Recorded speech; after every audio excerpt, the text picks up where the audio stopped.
السلام علیکم ورحمۃ اللہ وبرکاتہ۔ بسم اللہ الرحمن الرحیم والصلاة والسلام علی رسولہ الکریم وعلی صحبہ اجمعین، اما بعد۔ یہ پیر سید مہر علی شاہ صاحب رحمۃ اللہ علیہ بہت بڑی ہستی گزرے ہیں بر صغیر میں، تو ان کی یاد میں یہ ختم نبوت کانفرنس ہوتی ہے، تو موجودہ جو سجادہ نشین ہیں انہوں نے مجھے حکم دیا کہ میں اس پر کچھ بات کر دوں۔ میں اس کے ساتھ ایک قصہ سنانا چاہتا ہوں۔ 1960 میں جب میری عمر 7 سال تھی کہ 8 سال، یہاں کھگا قوم ہے، کھگا، وہ حضرت جعفر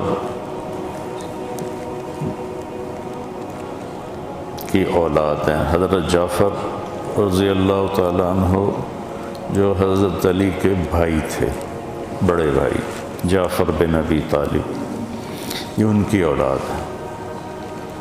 تو میری خالہ کی شادی ان میں ہوئی تھی، اور میں اپنی خالہ کے ساتھ بہت اٹیچ تھا، ماں سے زیادہ ان کے ساتھ۔ ان کا قافلہ جا رہا تھا کھگا قریشیوں کا گولڑا شریف عرس پر، تو میں بھی ساتھ گیا۔ تو مجھے اتنا یاد ہے کہ میاں چنو سے ہم ایک ٹرین پہ سوار ہوئے، اور جو پیسنجر تھی میرے خیال سیدھی اس نے ہمیں گولڑا کے اسٹیشن پر اتارا، اور ہماری رات گاڑی میں ہی آئی۔ اگلے دن ہم گولڑا شریف پہنچ، تو اس وفد کا بڑا اکرام کیا گیا، مستورات بھی تھیں مرد بھی تھی، تو انہیں وہاں ایک اچھی جگہ ٹھہرایا گیا۔ ویسے تو زائرین بہت زیادہ ہوتے ہیں، لیکن ان کو ایک اچھی جگہ ٹھہرایا گیا۔ وہ کمرے میری یادداشت میں ہیں، اور ایک نالا بہتا تھا، اور وہ تقریباً بہت ہیں، لیکن وہ بہت کم ہو گیا ہے، اس میں اچھا پانی ہوتا تھا، تو میں روزانہ اس میں جا کے نہاتا تھا، ایک مجھے یہ یاد ہے۔ اور میرے خالو وہ اس میں اترنے لگے تو وہ گر گئے، یہ منظر بھی مجھے یاد ہے۔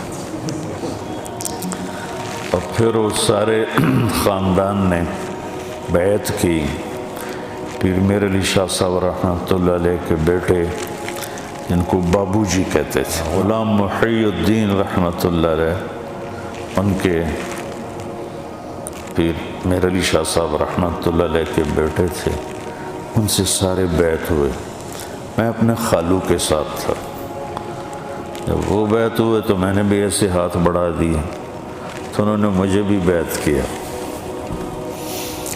نہ مجھے اس وقت پتہ تھا بزرگ کون ہوتے ہیں، بیعت کیا ہوتی ہے، پیری فقیری کیا ہے، معصوم سی عمر اور سفر ساتھ تھا، تو وہاں یہ مجھے شرف حاصل ہے کہ میں نے ان کے ہاتھوں میں ہاتھ دی، انہوں نے لے لیے، حالانکہ چھوٹے بچوں کو تو بیعت نہیں کرتے۔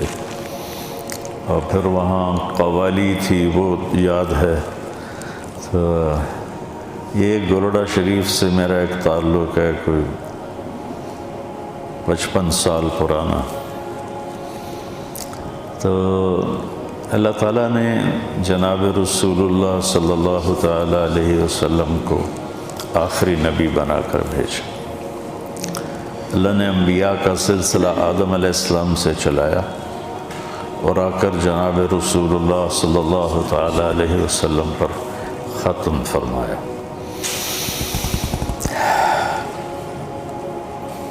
ما کان محمد ابا احد من رجالکم ولکن رسول اللہ وخاتم النبیین وکان اللہ بکل شیء علیما۔ اس آیت نے واضح طور پر یہ اعلان کیا کہ آپ آخری نبی ہیں، اور آپ کی احادیث مبارک بھی لا نبی بعدی ولا امت بعدکم، میرے بعد نبی کوئی نہیں، تمہارے بعد امت کوئی نہیں، تم آخری امت ہو، میں آخری نبی ہوں۔ تو اس پر دلائل دینے کی تو کوئی ضرورت نہیں ہے، سورج سے زیادہ روشن ہے کہ رسالت مآب صلی اللہ علیہ وسلم اس کائنات میں آخری نبی بن کر آئے۔ میں ایک واقعہ سناتا ہوں، یہ البدایہ والنہایہ میں لکھا ہوا ہے۔ البدایہ والنہایہ میں نے کوئی 35 سال پہلے پڑھی تھی، تو اس میں یہ واقعہ لکھا ہوا ہے، ایک حدیث ہے کہ جناب رسول اللہ صلی اللہ علیہ وسلم تشریف فرما تھے صحابہ کے ساتھ، تو ایک دیہاتی گزرا اونٹ پر، اور اس نے ایک گوہ جانتے ہیں، وہ چھپکلی سے 10 گنا بڑی ہوتی ہے، یہاں سڑک پہ چلتے چلتے نظر بھی آ جاتی ہے، اس کا پنجہ بڑا مضبوط ہوتا ہے۔ عرب گوہ کھاتے تھے، اس کا شکار کرتے تھے، تو اس نے گوہ کو شکار کیا ہوا تھا اور مار کے رسی سے اس کی دم باندھ کر اونٹ کے ساتھ اس کو باندھا ہوا تھا۔ تو وہ ایک آدمی سے پوچھتا ہے یہ کون لوگ ہیں جو بیٹھے ہوئے ہیں؟ تو وہ کہتا ہے یہ وہی ہیں جو کہتے ہیں میں اللہ کا رسول ہوں۔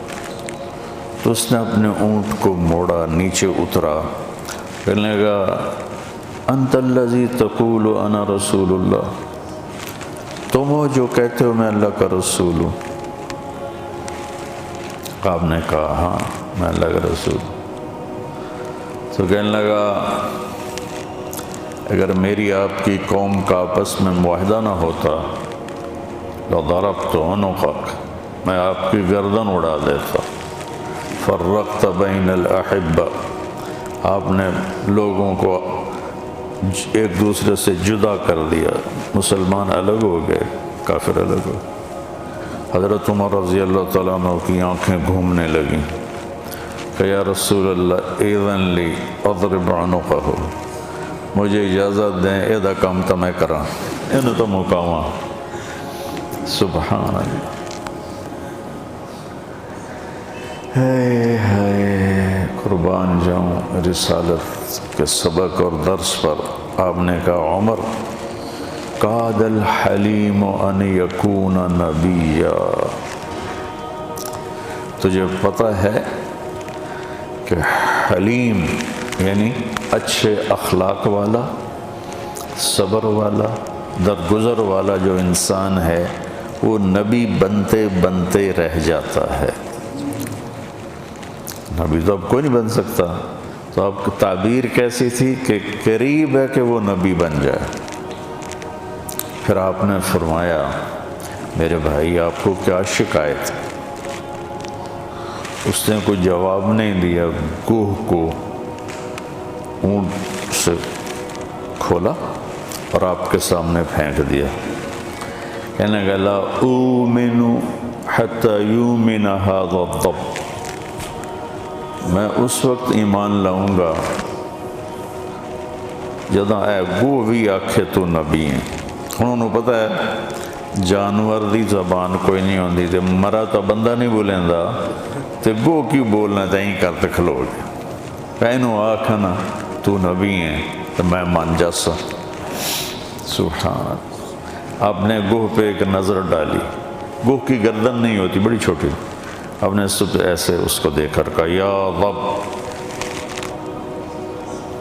آواز دی گوہ اے گوہ۔ اس نے اپنے اگلے بازو کھڑے کیے اور سر اٹھایا، آنکھیں کھولیں اور کہا لبیک و سعدیک یا رسول اللہ، میں حاضر ہوں یا رسول اللہ، سعدیک میری خوش بختی ہے کہ آپ نے مجھے پکارا ہے۔ وہ بدو دے تو ہوش اڑ گئے، اسے کہ اے کی بنی، یہ تو مویا تا بندہ نہیں بولیندا تے ای بولی جاندی اونوں ہی ویکھی جاوے۔ تو آپ نے فرمایا من تعبد، کون ہے تیرا معبود، کس کی عبادت کرتی ہو؟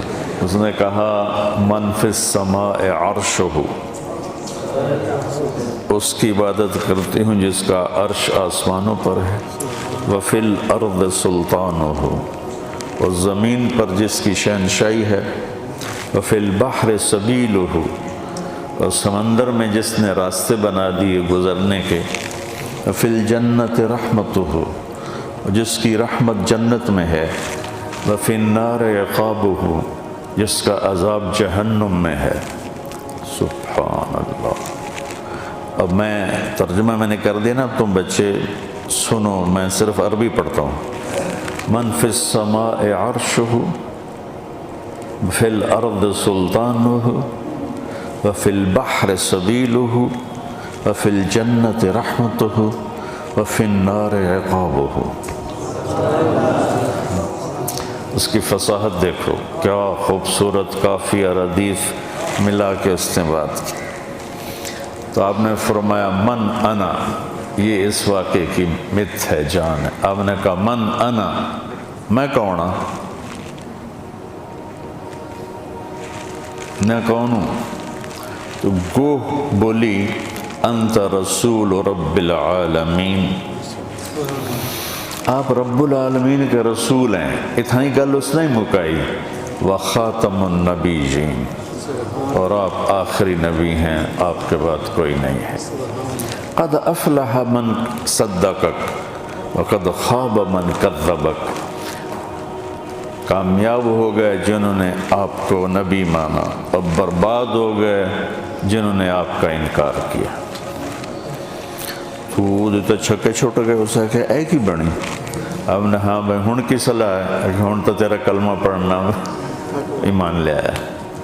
اللہ تعالیٰ نے مردہ جانوروں سے گواہی دلائی۔ یہ البدایہ والنہایہ کی روایت ہے جو ہماری مستند کتاب ہے۔ تو یہ واقعہ میرے ذہن سے ایسے چمٹ گیا کہ آج میں آپ کو 35 سال کے بعد پڑھا ہوا سنا رہا ہوں۔ تو ختم نبوت ایک ایسا عقیدہ ہے جو جانوروں کو بھی پتہ ہے،